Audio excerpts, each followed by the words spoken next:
In this presentation, I'll be discussing the onion router on campus and why the anonymity it provides is important to students in the digital age. University and college campuses are environments where the exploration and investigation of new and often controversial topics are encouraged. However, due to the unwarranted surveillance and information censorship, the intellectual freedom of students is in jeopardy.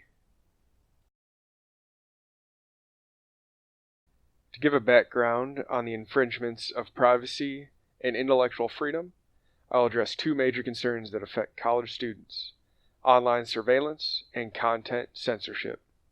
The two major types of surveillance I will address are government surveillance and commercial surveillance.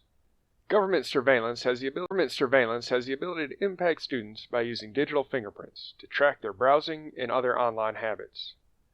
The reason for concern when addressing governmental surveillance is because of the potential that a student may be deemed suspicious due to the research they conduct on controversial topics for class.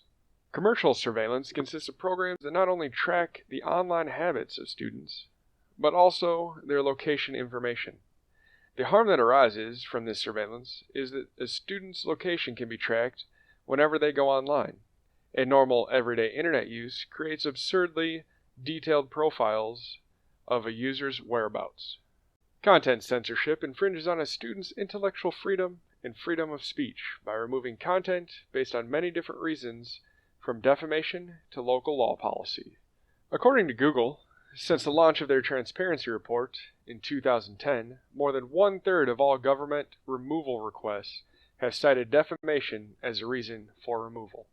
Government requests often target political content and government criticism in attempts to remove political speech from online services, official site defamation, privacy, and even copyright laws.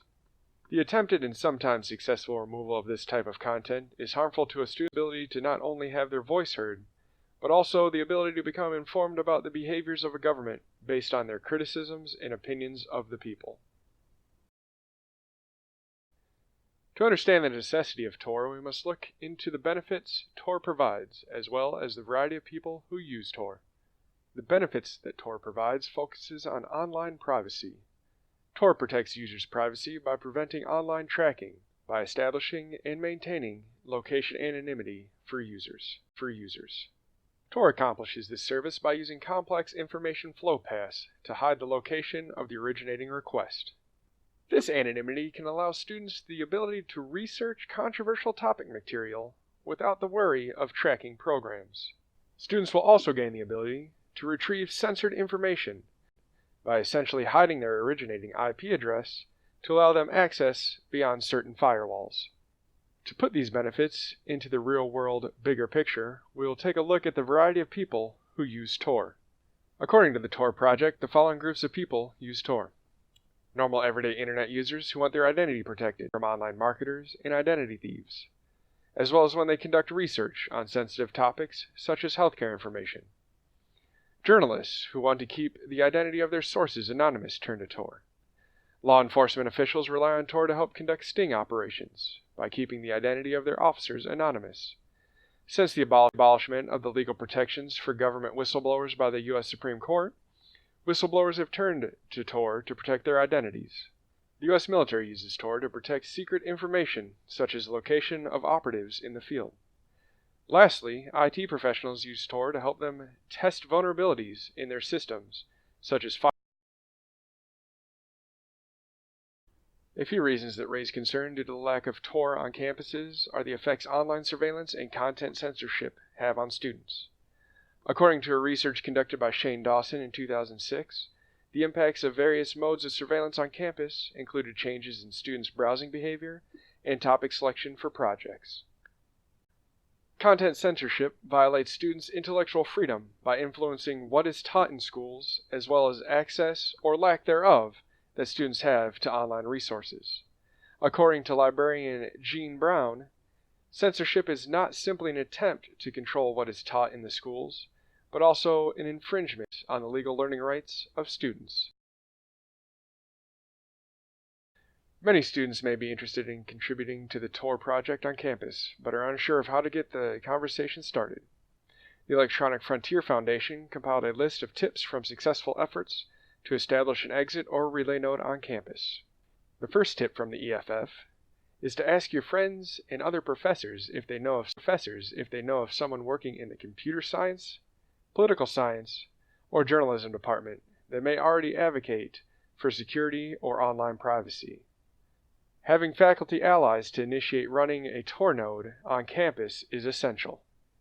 Another tip from the EFF is to contact a computer science or human rights group on campus. Together, you can work to find out who the professors and IT professionals are you would need to get in contact with to get the project started. The EFF also suggests starting a digital rights group on campus. Often, the biggest barrier to setting up a Tor node on campus is one of understanding. Using the digital rights group to conduct information sessions in effort to demystify Tor for those that are new to the concept. According to Electronic Frontier Foundation, there are already accounts of students that have established Tor nodes on campuses in the U.S. As a student, Princeton University graduate Thomas Lowenthal started his first Tor project as a personal desktop node that sat in his dorm room. Later, he was able to convince the university administration to allow him to establish a dedicated Tor exit and relay node on the campus network.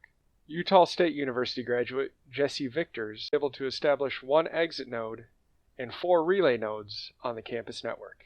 To further drive for students to get the idea out for running Tor nodes on campus, the EFF initiated a Tor on Campus challenge in 2014, which challenged students to establish and maintain Tor nodes on campus network. With establishing and maintaining a Tor node on campus, there are a few risks that will need to be mitigated. The first mitigation is to ensure protection from monetary liability based on the allegedly infringing activities of third parties. To do this, familiarization of the Digital Millennium Copyright Act Safe Harbors provision, Section 512 must be established. Establishing a Digital Millennium Copyright Act contact is also necessary to ensure this risk is mitigated.